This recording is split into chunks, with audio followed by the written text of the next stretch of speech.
નમસ્કાર, અમારી news channel news for Kathiawad ને લાઈક કરો, શેર કરો અને સબસ્ક્રાઇબ કરો. News for Kathiawad. નમસ્કાર. સૌરાષ્ટ્ર કચ્છ સમસ્ત બ્રહ્મ સમાજ જૂનાગઢ દ્વારા ચૈત્ર માસ માંગ શિવરાત્રી નિમિત્તે રુદ્ર અભિષેકનું આયોજન કરવામાં આવ્યું હતું. સૌરાષ્ટ્ર કચ્છ સમસ્ત બ્રહ્મ સમાજ દ્વારા શિવરાત્રીએ અભિષેકનું આયોજન અલગ અલગ જગ્યાએ કરાતું હોય છે. તેના ભાગરૂપે સોમવારના રોજ શ્રી આત્મેશ્વર મહાદેવ મંદિર રણછોડ નગર ખાતે રુદ્ર અભિષેકનું આયોજન કરવામાં આવ્યું હતું. તેમાં યજમાન તરીકે જલારામ ડેરીના ભરતભાઈ રૂપારેલિયા પરિવાર હતો, જેમાં આ રુદ્રાભિષેક કાર્યમાં 250મી વધુ બ્રહ્મબંધુ ઉપસ્થિત રહ્યા હતા અને સાથે પ્રસાદ લીધો હતો.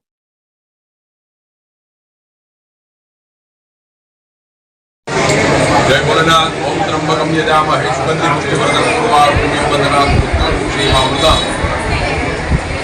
છેલ્લા ઘણા ટાઈમથી સૌરાષ્ટ્ર બ્રહ્મ સમાજ દ્વારા જૂનાગઢ જિલ્લા દ્વારા શહેર અને જિલ્લાના અનેક બોડી દ્વારા આખા જૂનાગઢની અંદર અલગ અલગ ક્ષેત્રોમાં ભગવાન શિવજીનો ભોળાનાથનો અભિષેકનો એક કાર્યક્રમ, એક જ્યોત ચાલુ કરી છે. એના માટે દર મહિનાની શિવરાત્રિએ ભગવાનનો જે અભિષેક કરવામાં આવે છે અલગ અલગ સ્થળોએ, અને અભિષેક બાદ તરત જ બ્રહ્મ ભોજન કરવામાં આવે છે. તો આ હર મહિનાની શિવરાત્રિએ હર વખતે એક યજમાનને લાભ આપવામાં આવે છે. તો જેમ બને જે લોકોને લાભ લેવો હોય એ લોકો અમારા મહામંત્રી શ્રી કિરણભાઈ પુરોહિત છે એને જાણ કરતા રહે, અને હર વખતે દર મહિને ગુદેવો એક સાથે એક જોઈન્ટ થાય એવો આ કાર્યક્રમ છે. તો આ લાભ લેતા રહે. ઓમ નમઃ શિવાય. જય મા.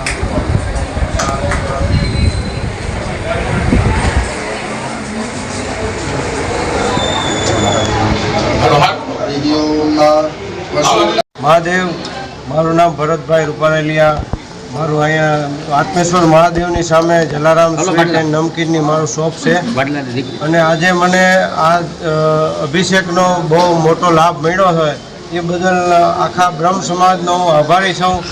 અને આવો લાભ દરેક યજમાનને મળતો રહે અને દર શિવરાત્રિએ આવા સારા કાર્ય થતા રહે એ મહાદેવ પાસે મારી પ્રાર્થના.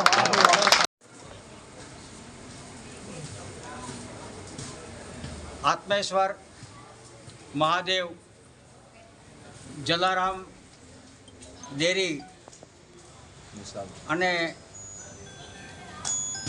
ગિરિરાજની આસપાસનો જે આ એરિયા, સઘન એરિયા, જે એરિયામાં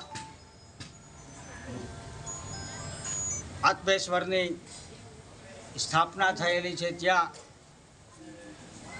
આજ રોજ લુસાડાના જલારામ ડેરીના માલિક ભાઈ શ્રી ભરતભાઈ દ્વારા મહાદેવનો એક અભિષેક સંપન્ન થયો.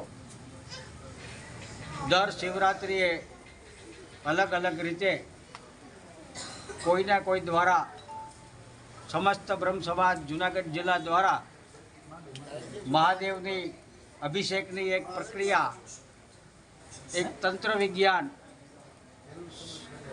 સહજ કલ્યાણ અર્થે બ્રાહ્મણો અને બ્રાહ્મણો સિવાય બ્રાહ્મણોએ આજ એક કલ્યાણની કામગીરી કરવાની છે. એ કોઈના આધારે કોઈની સાથે રહીને જે કરવાની પ્રક્રિયા છે એ શિવ કલ્યાણનું બીજું રૂપ છે. તો અહીંયા બધા લબ્ધ પ્રતિષ્ઠિત લોકો, મહિલાઓ, બહેનો, દીકરીઓ, પંડિતો, એમની હાજરીમાં ભરતભાઈના યજમાન પદે આજે આ અભિષેક સંપન્ન થયો. દર શિવરાત્રિએ આ અભિષેક થાય છે, એવો અભિષેક કાયમ માટે થતો રહે. મારી આગલા દિવસની વિનંતી છે, મને લાગે છે કે દિલીપભાઈ આમાં મુખ્ય મહેનતનું ફળ જે છે એ ભરતભાઈની સાથે દિલીપભાઈ ભટ્ટને જાય છે, દિલીપભાઈના પરિવારને જાય છે. મારો સમગ્ર બ્રહ્મ સમાજનો પરિવાર એમનું ફળ મેળવે એવી મહાદેવ પાસે મારી વિનંતી.